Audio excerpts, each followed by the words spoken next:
Good morning sa lahat ng mga kababayan. Good morning sa inyong lahat. Welcome to Itanabas channel. Please watch and subscribe, like, and share this video mga kababayan.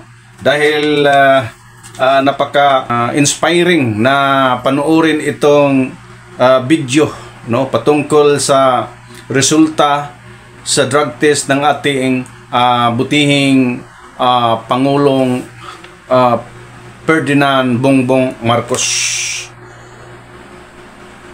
This pertains to the drug test that you made on the former Senator Bongbong Marcos? Yes. Yung ba ibig mong sabihin? Yes. You said that particularly cocaine ang tinitest ninyo. Why cocaine? Yun po yung hiningi niya Hiningi ni? nung pasyente. Sinong pasyente? Si Marcos po. President Marcos. Then Senator Marcos. In fairness to St. Luke's, it's very clear here sa drug test report na ginawa nila to Marcos Ferdinand Jr. Romualdez. So, result? Bago po natin ituloy ang video, mga kababayan, ito na nga, ang sagot sa kahilingan ng karamihan, partikular sa mga pinklawan at saka sa mga DDS, na mga taga-suporta sa ating dating Pangulo Roa Duterte, na ipa-drug test daw ang ating Pangulong Bongbong Marcos. Yun ang kahilingan sa mga taong or mga supporter sa ibang partido. Kaya ito po nga ating mahal na presidente, parang napilitan siyang magpa-drug test, dahil binansagan kasi ng former President Duterte si PBBM na bangag daw, bangag, tapos addict daw na presidente. Now, ito na ang resulta ng drug test, Isang doktor ng St. Luke's Medical Center lumantad sa Senado, dalang-dala ang drug test result. So, panoorin ninyo mga kababayan para hindi na kayo magdududa kung ano talaga ang credibility ng ating Pangulong Ferdinand Bongbong Marcos, At sana masatisfied po tayo dahil wag na natin masyadong gustunin ang ating presidente, Mabuti ng ating presidente, napakabuting tao, napakabait, kasi hindi man lang nag-react na mahanghang para sa mga kalaban sa sa politika. Kaya dapat i-respect na lang natin, suportahan na lang sana natin ang ating mahal na presidente. Kahit sino man ang makaupo diyan sa Malacanang bilang ating Pangulo, suportahan natin, para po umunlad po ang ating bansa, Pag tayo po yung magati-hati, tayo po hindi po tayo nagkaisa, sa atin pong layunin para sa improvement o development sa atin pong economy sa Pilipinas, wala pong mangyari, Lalo na ngayong panahon na to, napakahirap ang hinaharap ng ating bansa, Talagang hindi natin pababayaan ang ating mahal na presidente, Dahil hindi naman siya taong masama, Hindi naman siya taong, kung mayroon man siyang mga karanasan dati, binansagan siyang adik, kung mayroon man siyang karanasan sa pagdudruga, kalimutan na natin yan. Kahit naman sinong tao, kahit sino pang mga politiko dyan, may mga karanasan yun na mga anomalism sa kanilang mga buhay. Kaya dapat marunong po tayong mag-respect, Marunong po tayong umintindi at tanggapin kung sino man ang nilagay dyan sa posisyon as Pangulo ng ating bansang Pilipinas. At sana kayo mga kababayan, masatisfied kayo sa video na to at magtanggapin natin kung ano man talaga ang resulta. Salamat! Pwede natin unahin yung St. Luke's, baka habang hinihintay natin yung ating witness. Yes, unahin natin yung St. Luke's. What about St. Luke's? Anong tanong natin dito? Ha? Tungkol dun sa Drug time, test na? yung 2 minutes na drug test. Yes. Sino nagsabi ng 2 minutes? Ikaw yun, Morales. Oh, St. Luke's. Your Honor, yun yung nakalagay doon sa sa report doon. Yes, nabasa ko. Thank you. St. Luke's, Maybe St. Luke's natin. Doktora, no? Yes, sir. You were the one who signed this? Yes, sir. Can Digital. you just explain before the committee ano raw yung kino-complain lang yung 2 minutes lapse or 2 whatever? minutes and 54 seconds. Yeah, before you answer the question, please introduce yourself para malaman namin yung qualifications mo, ma'am. Good Please go ahead. morning po. I am Dr. Maria Cecilia Lim. I am the laboratory head of the drug testing. Before that, Doctor, I'm sorry to interrupt, Mr. Chair. Can we have our surprise witness be seated here? And Minsan, no, masasabi ko at Chairman, Mr. Point Yes. of order, Mr. Chairman. isip na Ha? Point of order. Yes, go ahead. Where do we start? With the surprise or... St. Luke's muna, St. Luke's muna. parang Please continue, ma'am. marami naman At saka yung- maraming distraction sige. sa kaniyang Go ahead, para continue. makakonsentrate St. Luke's. ang ating pong Pangulo. So, head po ako ng drug testing laboratory ng St. Luke's Medical Center, Global City. Bisyo So, sila, yung walang 2 bisyo. minutes and 54 seconds po, kaya po talaga ng drug testing Maliban kit. sa mga Mabilis pong lumabas yung resulta. Yung mga sinasabi po nilang 5 minutes, yun po yung maximum time na i-allow namin na lumabas yung line ng drug test. Pag lumabas po yung linya, hindi na humawawala yun, negative na kayo. Pero yung naghihintay kayo na mag-a-appear yung linya, hanggang 5 minutes po yung maximum. So we can get, sorry po, 40 to 50 seconds, may resulta na po. Ano, 40 to 50 seconds, may resulta na. So yung doubt nila na 2 minutes so fast is not improbable and is not impossible. Correct, sir. Correct? Yes, sir. Okay, we have Hindi the niya answer. ba lumabas, Doktora? Yung kredibilidad ng ating presidente. Sino ba? Kahit ang Good morning po. Please identify yourself. I'm Jereza Reyes, the drug analyst from St. Luke's Medical Center, Global City. So, as the analyst po, Umamin nga siya. yes, may lumabas po na line. So, sa drug test kit po natin, meron dun yung control line at saka yung line for the drug analyte. So, dun po sa resulta, may lalabas po dapat siya talaga na line as negative. Negative. Yes. Negative. Yes po. May ebidensya siya ba kayo na siya nagpatuloy hanggang ngayon para Will that satisfy everything? Mr. Chairman. Yes, Mr. Chairman. go ahead, Senator Escudero. Permission of Senator Jinggoy. On this point, Dr. Fernandez, and to Ms. Reyes, yung 2 minutes and 54, 57? 54. Ito yung oras na lumipas mula nung inilagay yung sample dun sa makina hanggang lumabas yung resulta. Tama po ba? minsan Sir, hindi po makina.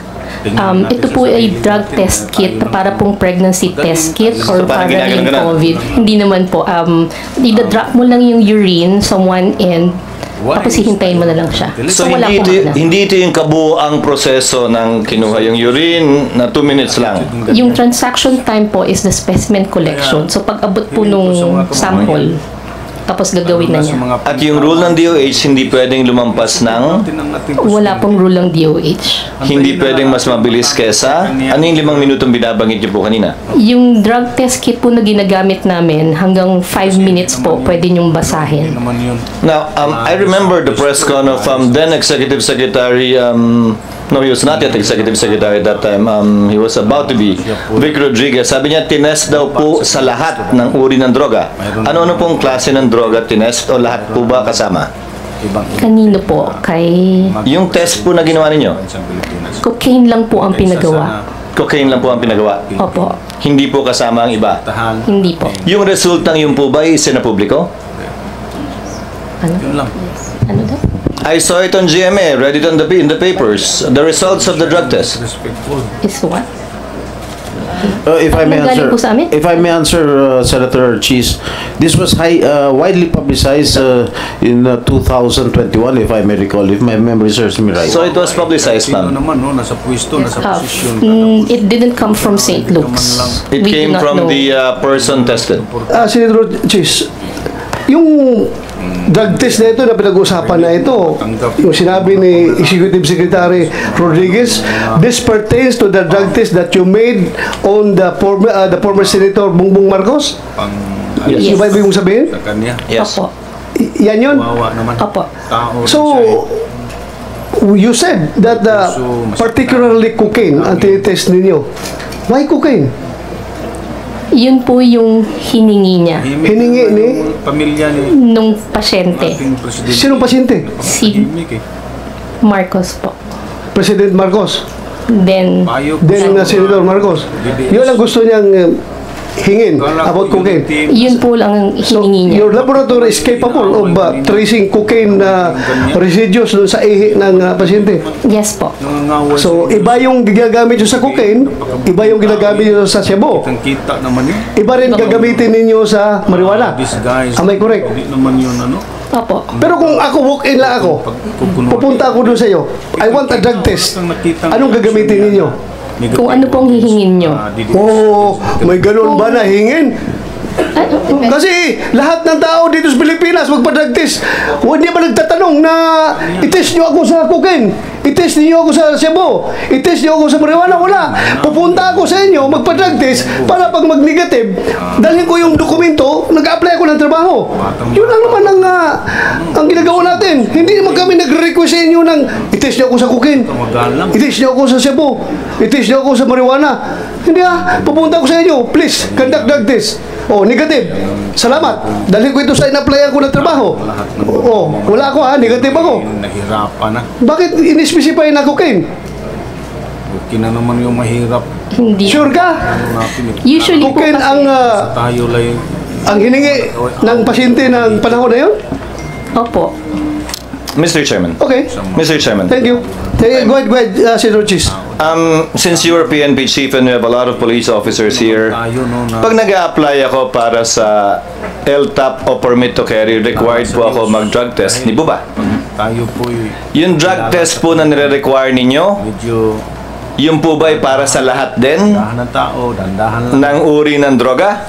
O hindi po? General Koy, Sino po pwedeng sumagat? Thank you, Your Honor, and good morning to our honorable senators.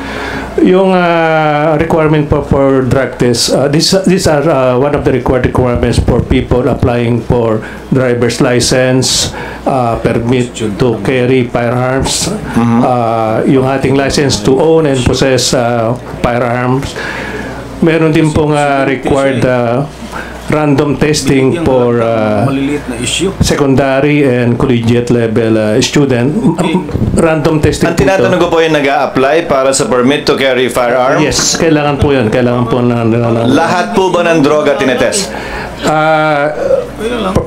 shabu and marijuana po ang Oh, edi pag nagko-cocaine ako, apply ako ng lisensya, pwede. maring makalusot po kasi po yun po yung yun po yung To emphasize to the chairman's point, See that? So, for license to carry firearm outside of residence, ang tinetest lang po ng PNP ay shabu at marijuana? yan po yung predominant. Yes or no, sir? Meaning, apparently there are different tests. Yes or no, sir? Recording in Yes, Your progress. Number 2, drug test for driver's license. Ano lang po yung tinetest? Ganun din po. Sa likuran ng Your Honor, shabu lang. shabu and marijuana, for marijuana. And marijuana.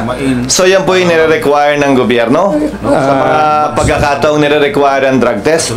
Kasi po iba-iba pong reagent na ginagamit dyan eh. At itong shabu and marijuana being the predominant drugs na ginagamit natin, yan po yung marami na tayong reagents. Sir, saan po nakasulat yan? Na shabu and marijuana lang ang test natin? Wala naman po, pero yan po yung practice na ginagamit natin. No, on the part of PIDEA and especially on the part of the Dangerous Drugs Board, you are the part, especially the DDB, which is policy making. I think this fell into the cracks. Sino nagde-determine yung bumibili ng testing kits? masama. Where is the policy coming from? Bakit sino nag-decide at nagsabing marijuana lamang at shabu? Mabuti ba tayo? Meron pong dalawang test na ginagawa yung screening and yung confirmatory.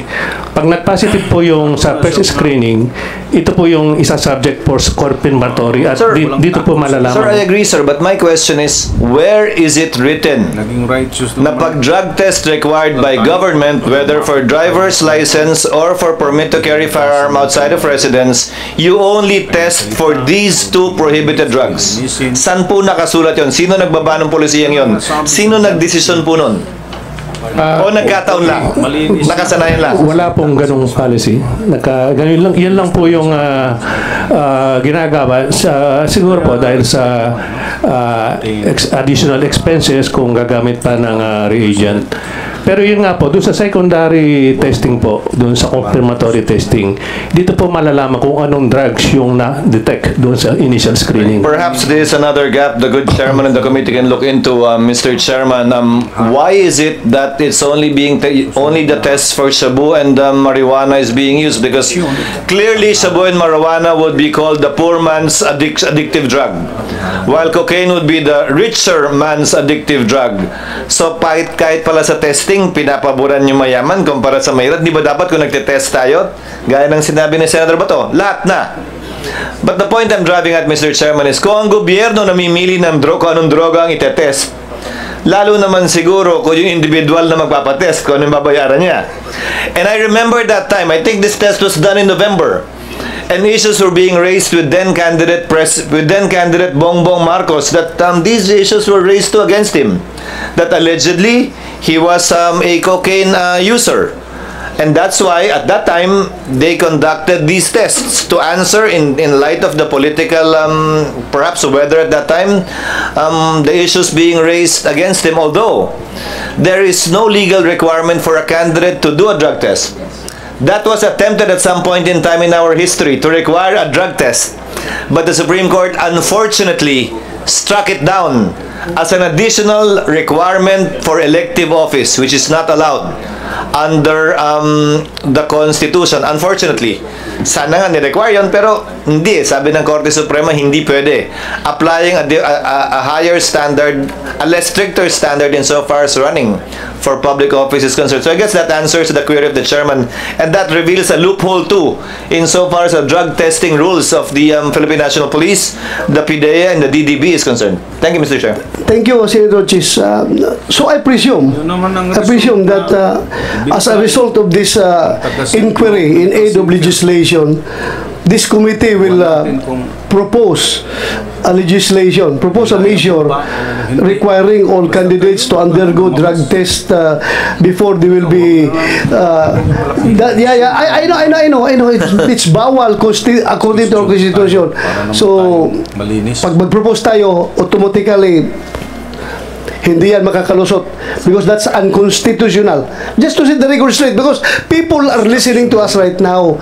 Sabi ni Bato, kailangan daw ng ang committee niya is in aid of legislation. So we're waiting for legislation na pwede niya ma-come up after this hearing.